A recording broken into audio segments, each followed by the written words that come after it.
আর যাই হোক সম্পর্ক নিয়ে কখনো কম্প্রোমাইজ করবে না।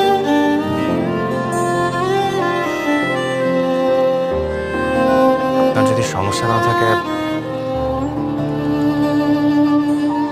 আমরা আমাদের এই সম্পর্কটা আজীবন কন্টিনিউ করতে পারি না?